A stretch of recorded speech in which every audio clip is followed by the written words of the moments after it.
옆에 분에게 인사하겠습니다. 참 잘 오셨습니다. 예, 잘 오셨습니다. 사사시대는 아주 미약했습니다. 사사시대 교회는 아주 약했습니다. 여호와의 군대는 군대답지 못했고요. 그들은 어려움이 찾아오면 대장이신 하나님을 찾아가서 붙들어야지요. 근데 붙들지 않습니다. 부르짖지 않고 하나님을 찾지도 않습니다. 오히려 세상에 동화되어 세상과 어울려 사는 것을 당연하게 생각하는 교회가 사사시대 교회입니다. 이렇게 약하고 어쩌면 하나님 앞에서 악한 이 교회, 사사시대의 교회를 교회의 대장이신 하나님은 버리지 않으세요. 이 나쁜 놈들아, 그러면서 안 버리십니다. 연약한 교회를 위해 하나님은 홀로 구원자를 준비하시고 그래서 한 아기를 보내주시는데 그 아기는 우리가 잘 알듯이 삼손입니다. 오늘은 삼손의 인생 전체를 한번 쭉 살펴보면서 사사시대의 교회가 누린 유익 세 가지를 함께 나누려고 합니다. 사사시대의 교회는 삼손의 사역을 통해 세 가지의 분명하고 놀라운 사실을 깨닫습니다. 아주 중요한 사실 세 가지를 깨닫습니다. 일부러 하나님이 그렇게 하신 거죠. 삼손을 통해서 세 가지를 깨달으라 하신 거죠.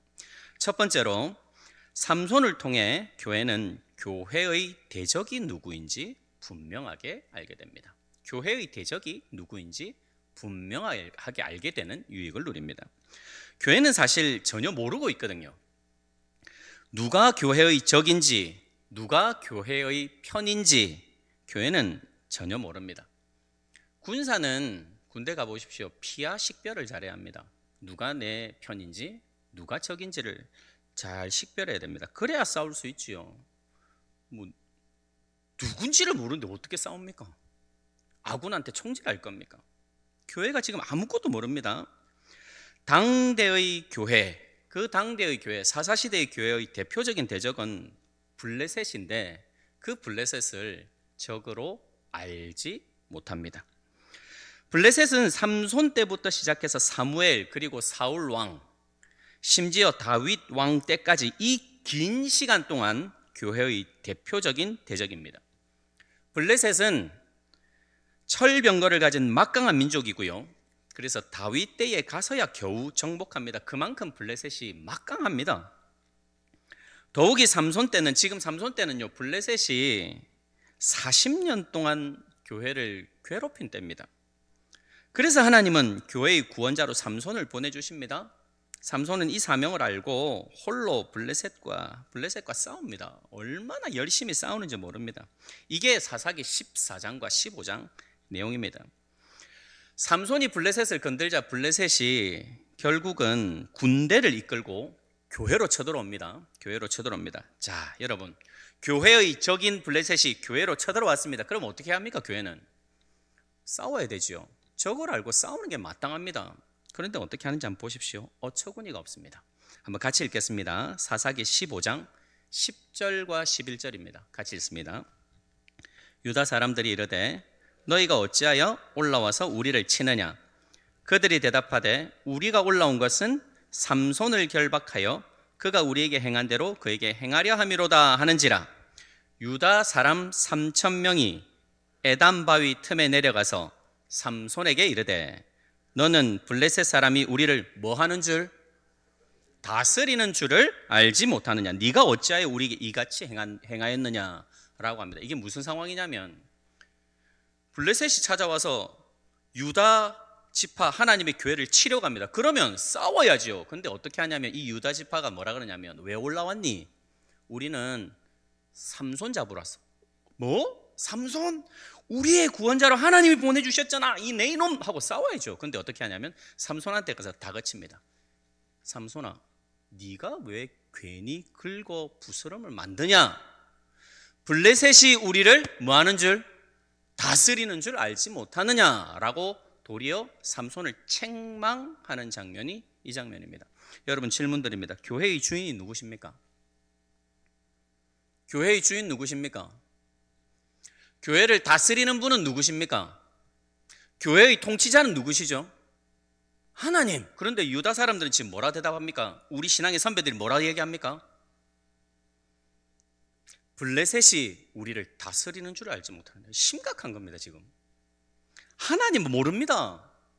하나님 생각 안 합니다. 누가 적인지, 누가 우리 편인지 모릅니다. 그래서 삼손을 잡아서 묶어 블레셋에게 갖다 바칩니다. 교회가. 블레셋은 하나님의 대적이고 교회의 대적이죠. 그러면 경계하고 싸우고 물리쳐야 할 대상입니다. 그런데 사사시대 교회는 블레셋의 다스림을 당연하게 여깁니다. 이것보다 비참한 상황이 어디 있습니까? 적을 내 편으로 알고요, 하나님이 보내주신 구원자를 적으로 여기고 있습니다. 블레셋을 향하여 우리를 다스리는 자라고 말하고요, 구원자 삼손을 향하여 네가 괜히 문제 만들었잖아 라고 따지고 잡아서 묶어서 갖다 바칩니다. 교회가 그만큼 세상에 동화된 거죠. 교회가 세상 속에 머물러 안주하려는 거죠. 이것이 바로 사사시대 교회의 치명적인 약점입니다. 이에 삼손은 교회를 위해 홀로 싸웁니다. 전에도 말했듯이 다른 사사들을 보시면 따르는 군사들이 다 있습니다. 그런데 신기하게도 삼손은 혼자입니다. 왜 혼자죠? 불러도 아무도 오지 않습니다. 교회를 위하여, 하나님을 위하여 우리 함께 싸웁시다 하고 나팔을 불러도 단 한 명도 안 오는 시대가 그때입니다. 그래서 혼자 갑니다. 사사기 15장 14절 말씀을 보십시오. 삼손이 레이의 이름에 묶여서 갑니다. 블레셋 사람들이 그에게로 마주 나와서 이제 죽이려 합니다. 그때 여호와의 영이 삼손에게 갑자기 임하심에 하나님이 도와주십니다. 불쌍한 구원자를 하나님이 도와주세요. 그의 팔 위의 밧줄이 불탄 삼과 같이 그의 결박되었던 손에서 떨어진지라. 그래서 나귀 특별을 가지고 1000명을 죽이는, 무슨 말이냐면 삼손은 블레셋을 적이라고 명명하고 적과 목숨 걸고 싸웁니다. 여러분, 그렇습니다. 하나님의 군대인 교회는 세상과 벗하면 안 됩니다. 세상과 싸워야 합니다. 두 주인을 섬길 수 없기 때문입니다. 마태복음 6장 24절 하나님 말씀을 함께 읽었으면 좋겠습니다. 같이 읽습니다. 한 사람이 두 주인을 섬기지 못할 것이니 혹 이를 미워하고 저를 사랑하거나 혹 이를 중히 여기고 저를 경히 여김이라. 하나님을 사랑하면 세상을 미워해야 합니다. 하나님도 사랑하고 세상도 사랑하는 건 사사시대 교회입니다. 적이 누군지 모르는 거죠. 사사시대 교회입니다. 심각합니다. 삼손이 구원자로 사사시대 교회에게 한 놀라운 일이 바로 이겁니다. 적을 적으로 알게 하는 것. 적을 적으로 알게 하는 것. 여러분, 적을 아십니까? 우리 신앙의 선배들은 우리의 대적을 다음과 같이 가르치고 그 대적과 평생 싸웠습니다. 제가 질문을 하겠습니다. 하이델베르크 요리문답 127문 문제를 읽겠습니다. 답을 해 주십시오. 여섯째 강구는 무엇입니까? 우리를 시험에 들게 하지 마시옵고 다만 악에서 구하시옵소서로 이러한 강구입니다. 우리 자신만으로는 너무나 연약하여 우리는 한순간도 스스로 설 수 없사오며 우리 불구대천의 원수인 마귀와 세상과 우리의 육신은 끊임없이 우리를 공격하나이다. 그러하므로 주의 성령의 힘으로 우리를 친히 붙드시고 강하게 하셔서 우리가 이 영적 전쟁에서 패하여 거꾸러지지 않고 마침내 완전한 승리를 얻을 때까지 우리의 원수에 대해 항상 굳세게 대항하게 하시옵소서. 여러분, 우리는 교회입니다. 교회에게는 불구대천의 원수가 있습니다. 마귀와 세상과 우리의 육신입니다. 이 적을 분명하게 알고 싸워야 합니다. 모르고 하나님도 사랑하고 세상도 사랑하면 그건 사사시대 교회입니다. 여러분, 우리는 어떻습니까? 우리는 피하식별 잘하고 계십니까? 어떤 것 같습니까? 지금 이 시대는 적을 알고 적과 싸우는 시대 같습니까? 아니면 하나님도 사랑하고 세상도 사랑하는 희한한 세상 같습니까? 여러분은 어떠십니까? 세상을 사랑하고 부러워하고 세상 속에서 잘 되는 것을 혹시 구하고 있지는 않으십니까?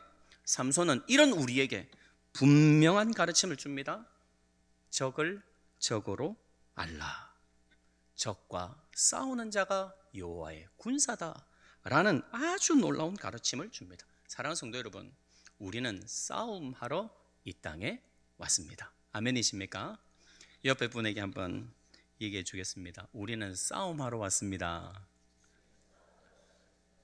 예, 우리는 싸움하러 온 여호와의 군사들입니다. 이게 첫 번째 삼손이 그 시대 교회에게 가르쳐준 아주 놀라운 교훈이고요. 두 번째입니다.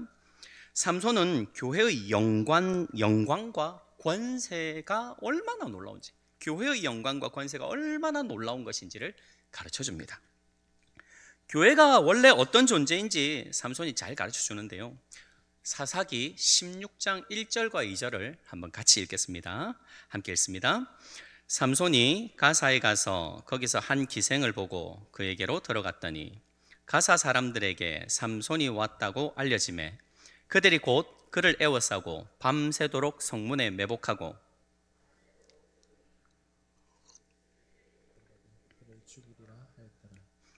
삼손이 어느 도시에 나타나죠? 어느 도시에 나타납니까?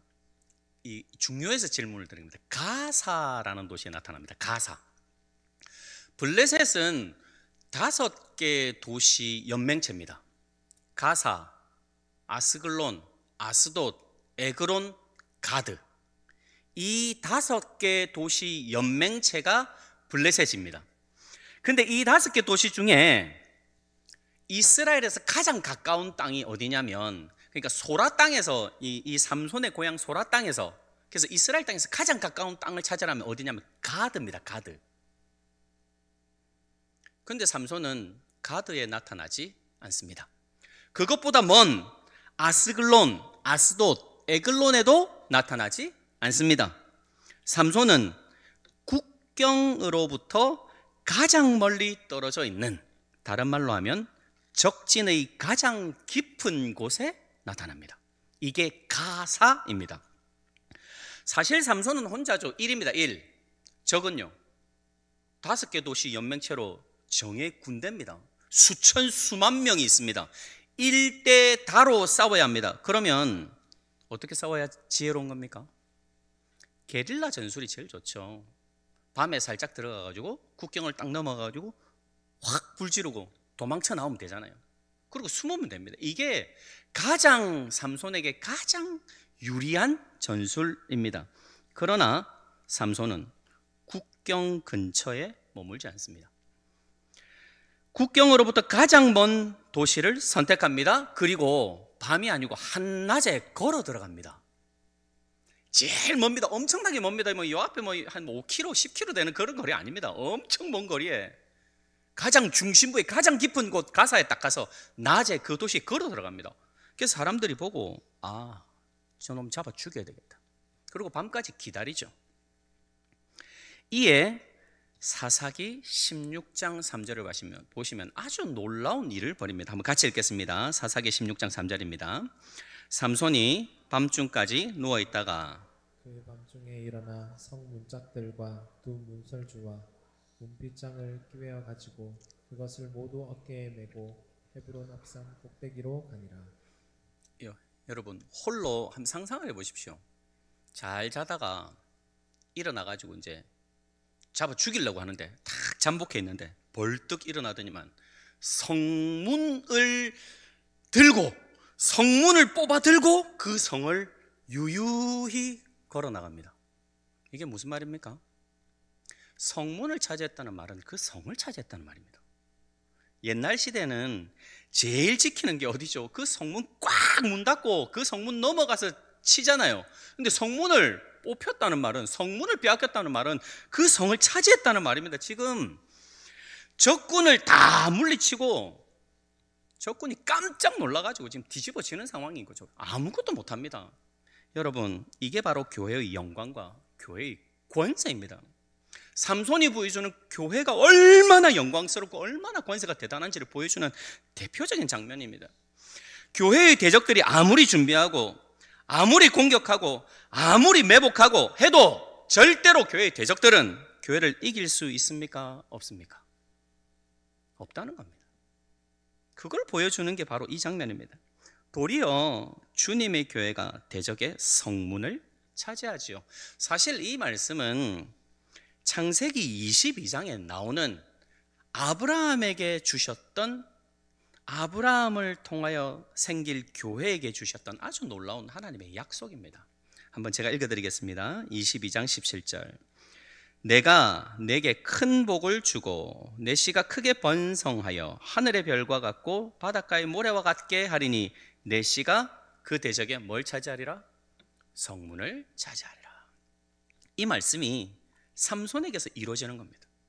근데 삼손은요, 여러분, 예수님의 그림자라는 사실을 아셔야 합니다. 예수님의 그림자임을 아셔야 합니다. 예수님이 진짜 나중에 대적의 성문을 차지하시죠. 요한계시록 말씀입니다. 읽어드리겠습니다. 1장 18절, 17절 18절입니다. 내가 볼 때에 그의 발 앞에 엎드려져 죽은 자같이 되매. 사도 요한이 예수님을 봅니다. 죽은 자같이 엎드립니다. 그가 오른손을 내게 얹고 이르시기를 두려워하지 말라. 나는 처음이요 마지막이니 곧 살아있는 자라. 내가 전에 죽었었노라. 볼지어다 이제 세세토록 살아있어 사망과 음부의 열쇠를 가졌노니 라고 말씀하십니다.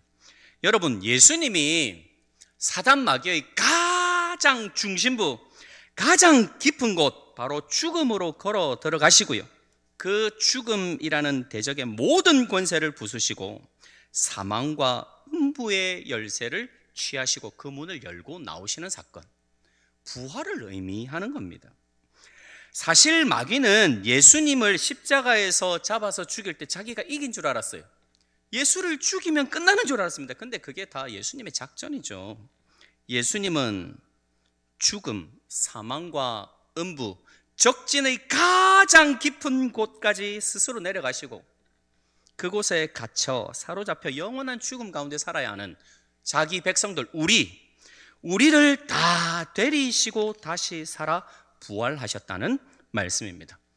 사망과 음부가 마귀의 가장 큰 무기인데요, 그 굳게 닫힌 대적의 성문을 예수님이 뽑아 활짝 열어 젖히신 겁니다. 승리하신 거죠. 내 씨가 그 대적의 성문을 차지하리라.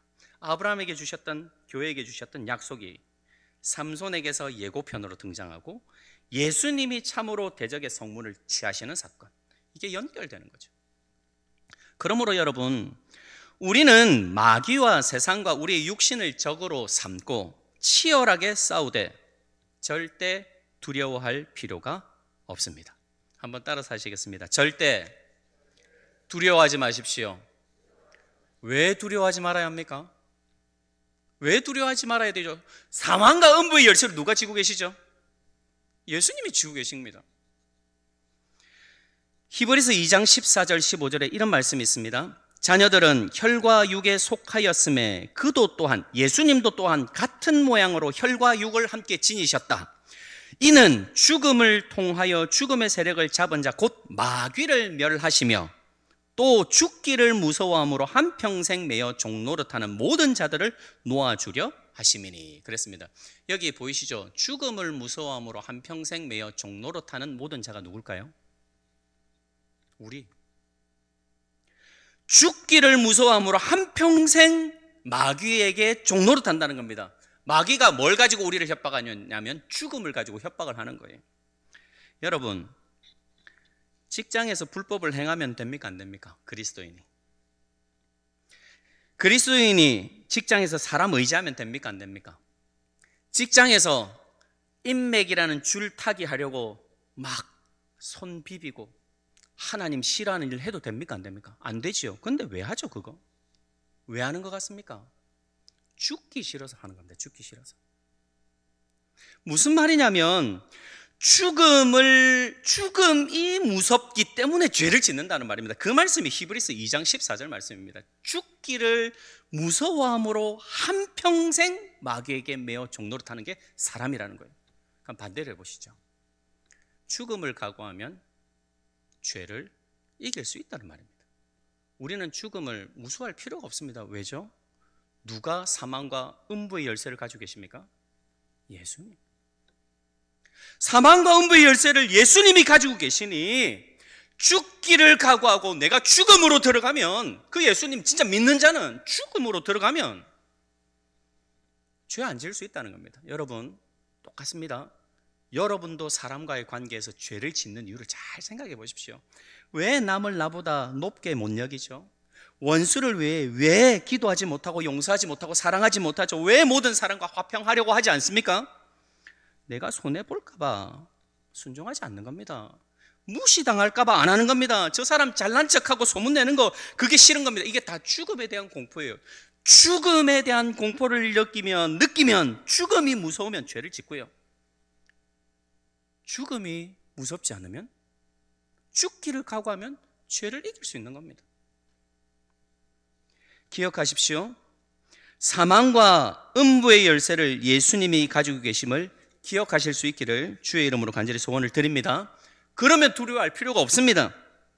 말씀에 순종하여 내가 죽어도 죽음이라는 대문의 열쇠를 예수님이 가지고 계시니, 부활의 주님이시니, 이걸 믿는 자는 죽는 걸 두려워하지 않습니다. 죽기까지 대적과 싸우는 거죠.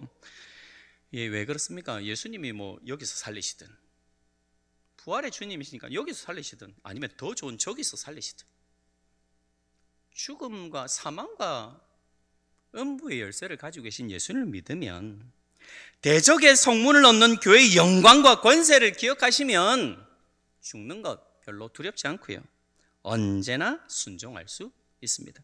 이걸 삼손이 두 번째로 가르쳐 준 겁니다. 교회의 영광, 권세가 얼마나 대단한지.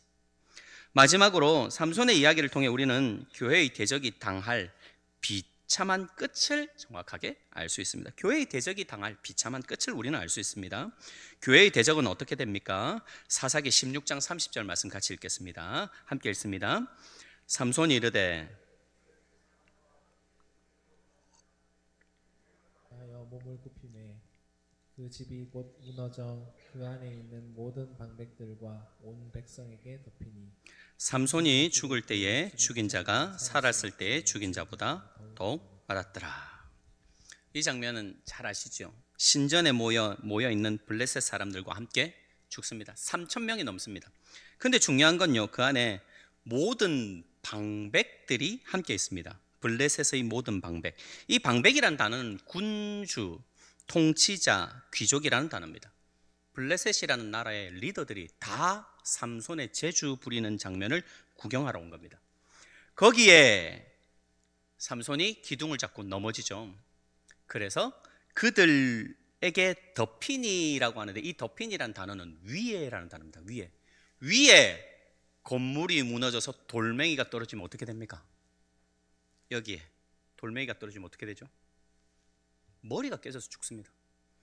3,000명이 넘는 백성들과 군주, 통치자, 귀족들이 모두 머리 위에 돌이 떨어져 죽임을 당했다라고 말씀하는 게 지금 사사기 16장 30절입니다. 여러분, 머리 위에 돌이 떨어져 죽었다는 것이 중요합니다. 성경에 보시면 머리가 깨져서 죽은 사람들이 굉장히 많습니다. 예를 들어 볼까요? 드보라가 사사로 있을 때에 가나안 왕의 군대 장관 시스라는 어떻게 죽냐면, 보십시오. 사사기 5장 26절입니다. 헤벨의 아내 야엘이 오른손에 일꾼들의 방망이를 들고 시스라를 쳐서 그의 머리를 뚫 때, 여기 관자놀이에 막대기를 꽂고 망치로 때려서 머리를 깨뜨려서 죽입니다. 기드온의 아들 아비멜렉이 반역을 일으키자 어떻게 죽습니까? 사사기 9장 53절. 한 여인이 맷돌 윗짝을 아비멜렉의 머리 위에, 이 성 위에서 떨어뜨려 가지고 머리를 깨뜨려 죽입니다. 두개골이 깨뜨려지니라. 골리앗이 어떻게 죽습니까? 여기에 돌 박히죠. 그리고 골리앗의 칼을 다윗이 뽑아서 골리앗의 머리를 자릅니다. 그래서 이깁니다. 다윗을 향해 반역을 일으켰던 세바는 어떻게 되죠? 백성들이 모여 세바의 머리를 베어 던짐으로 반역이 끝납니다. 사무엘하 20장입니다. 심지어 홍해 사건에 대해서 시편 74편은 이렇게 말씀합니다. 홍해 사건 아시죠? 애굽 사람들이, 애굽의 왕과 모든 군사들이 진멸당하는 이 장면을 하나님은 이렇게 말씀하십니다. 주께서 주의 능력으로 바다를 나누시고 물 가운데 용들의 뭘 깨죠? 머리를 깨뜨리셨으며. 리워야단, 사탄의 별명이죠. 사탄의 뭘 깨시죠? 머리를 부수셨더라. 이게 바로 교회의 대적들이 당하는 그들의 마지막, 그들의 끝이라는 말입니다. 대적의 머리를 박살내는 분이 바로 하나님이십니다. 창세기 3장 15절에 이미 말씀하셨거든요. 여자의 후손은 내 머리를 상하게 할 것이니라. 이 말씀을 하신 후부터 교회의 대적들 중 대다수는 그 머리가 박살나서 죽습니다. 치명적인 상처를 입고 회복 불능의 상태에 이르죠. 여러분, 이게 바로 우리들의 대적들의 끝입니다. 이게 정말 놀라운 소식입니다. 여러분, 끝이 정해져 있습니다. 여러분, 끝이 정해져 있음을 기억하십시오. 대적의 머리는 산산조각 나고요, 그 무리를 따르던 모든 이들은 어둠에 던져질 것입니다. 그래서 우리는 그 대적의 길을 단호하게 거절할 수 있습니다. 이 길은 넓어 많은 사람이 찾으나 우리는 대적의 끝을 알기 때문에 그 길을 가지 않는다는 말입니다. 그 길의 끝은 비참한 죽음이거든요. 처참한 죽음이거든요. 사랑하는 성도 여러분, 지금 사는 것이 괴로우십니까? 곧 끝납니다.